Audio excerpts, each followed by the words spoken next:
खेलूंगा। रुको 1 मिनट। तो आज मैं कैंडी वॉरियर खेलूंगा।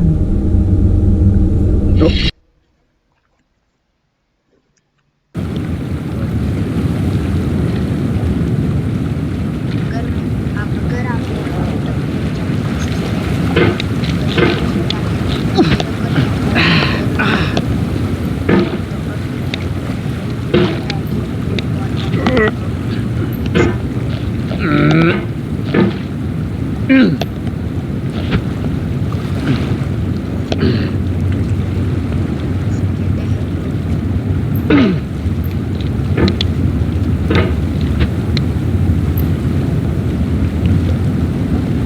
There's no feeling more intense than starting over.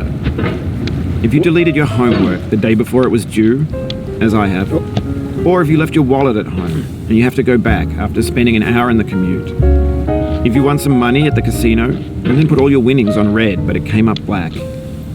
If you got your best shirt dry cleaned before a wedding and then immediately dropped food on it.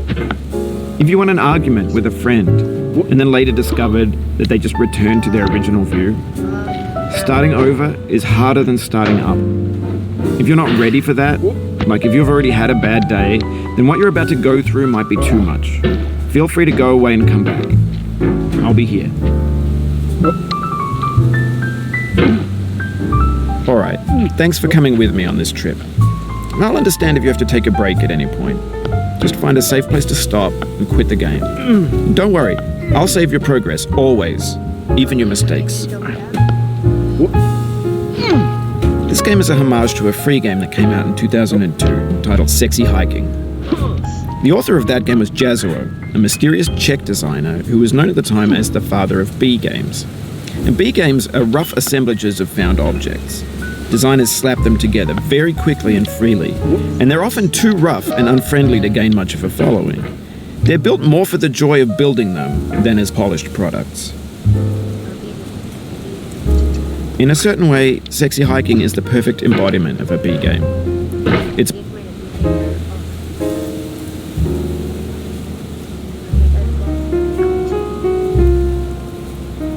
built almost entirely out of found and recycled parts, and it's one of the most unusual and unfriendly games of its time. In it, your task is simply to drag yourself up a mountain with a hammer. And that act of climbing, in the digital world or in real life, has certain essential properties that give the game its flavor.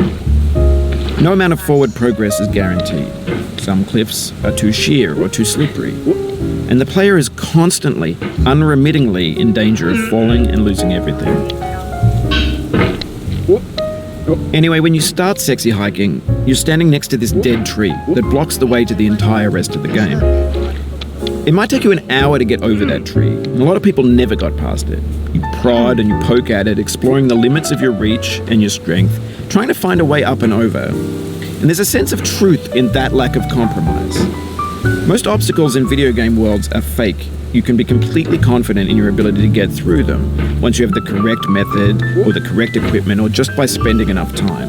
In that sense, every pixelated obstacle in Sexy Hiking is real. The obstacles in Sexy Hiking are unyielding, and that makes the game uniquely frustrating. But I'm not sure Jazzuo intended to make a frustrating game. The frustration is just essential to the act of climbing, and it's authentic to the process of building a game about climbing. A funny thing happened to me as I was building this mountain. I'd have an idea for a new obstacle, and I'd build it, test it, and it would usually turn out to be unreasonably hard. But I couldn't bring myself to make it easier. It already felt like my inability to get past the new obstacle was my fault as a player rather than as a builder. Imaginary mountains build themselves from our efforts to